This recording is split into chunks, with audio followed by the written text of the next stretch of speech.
Some people think that I hate Android phones and love iPhones. Well, this video is going to be proof that that is not true. The iPhone SE 2020 was never really a good phone, and it's not getting better. Hello everyone, this is Matt from Real World Review, and today I'm going to try to tell you why you should buy this phone, which is going to be a challenge.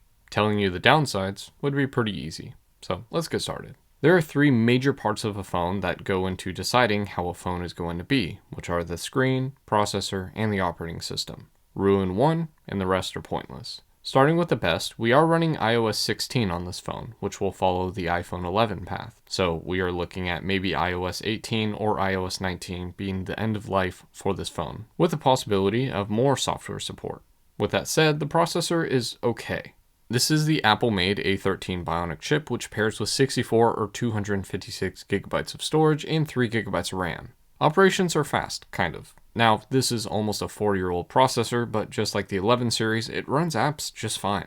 I did see a lot of thermal throttling though. Playing games is okay, but even in the cold, this phone will just dim the screen even from normal usage. Even when I was testing this on Geekbench 5, I saw a 20% multi-score drop when running the test when the phone was slightly warm versus when it was cold. Now don't get me wrong, this phone doesn't cause major problems, but it definitely isn't running as efficiently as its 11 series brothers. While the phone doesn't technically overheat, a 2-minute YouTube video can trigger a slowdown. Even scrolling through Discord can bring some screen dims. And not only that, but makes the phone feel warm. But then we have to talk about the screen. Now that's the bad. This 4.7-inch screen is a 16:9 image, which might be the only touchscreen phone that you can buy at a carrier with that ratio.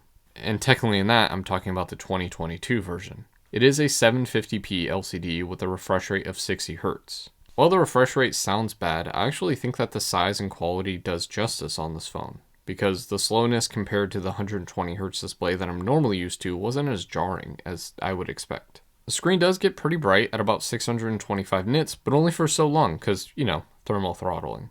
There's also a home button and Touch ID in this glass, which some people may love or hate. It works okay, but I don't really care about it too much. Of course, the nice thing is that the earpiece you see on the top is actually a loudspeaker as well, and gives you a decent soundstage when paired with the bottom one, but don't expect it to be super loud. As for the frame of the phone, the back is also glass. We do get an Apple logo with the camera area, and that's it. Minus the product red version. All you get is the camera, microphone, and flashlight. Sorry, camera flash, because there is no night mode option on this phone. Moving to the frame, on the top of the phone we get nothing, while the left side is where the volume buttons and silent switches are. And the right side has the power button and the SIM tray. On the bottom we get 2 more microphones as well as the loudspeaker that I was talking about. Then in the middle we have this ancient lightning charger, which is USB 2.0, but also allows for 18 watts of wired charging, while wireless charging is done at 7.5 watts. This is all to power that 1821 milliamp cell that lasts, well, not really all day.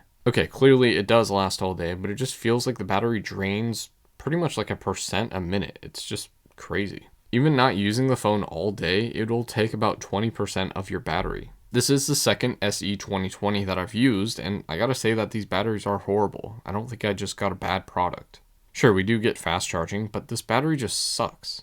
Now, 2 things I kind of like about this phone is the size and weight, but also that this phone is IP67 dust and water resistant. This is a fairly compact phone and pretty light at 148 grams, even with that aluminum frame. Sure, the screen is small, but the phone does feel good in the hands. While this phone does not support proper 5G, it does support Wi-Fi 6, which is pretty cool.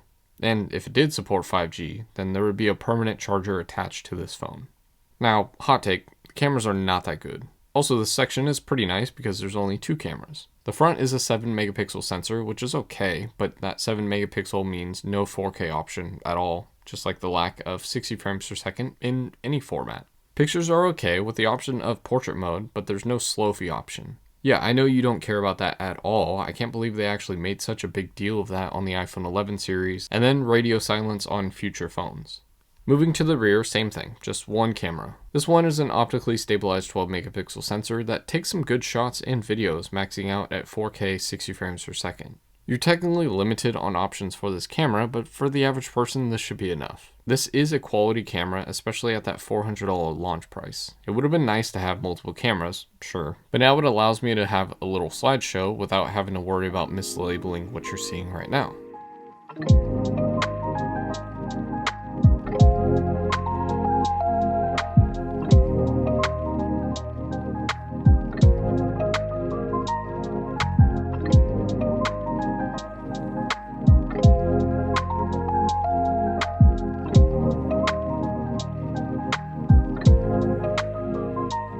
Really, the setup is just like the Pixel 4a, just with better video, so thumbs up to this phone, I guess. Now this is a budget phone, if you haven't realized, and Apple still makes it feel kind of premium. This phone did launch 2.5 years after its sibling, the iPhone 8, which was the flagship phone at the time. So it's nice to see that Apple cuts corners to make this phone, but also doesn't. There are also little things that you notice, like the Taptic engine or the aluminum frame, that just make this phone feel premium. This phone isn't so much of a budget device, but rather a flagship that never got upgraded besides the processor.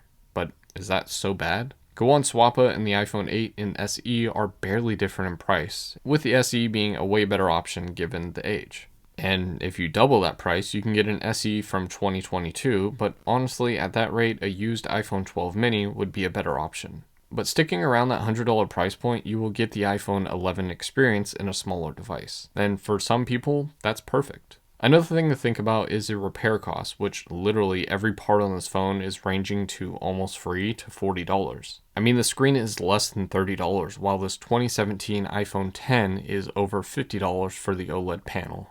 Now, I don't like this phone. If you don't see why, then I would say that this phone is actually a good fit for you.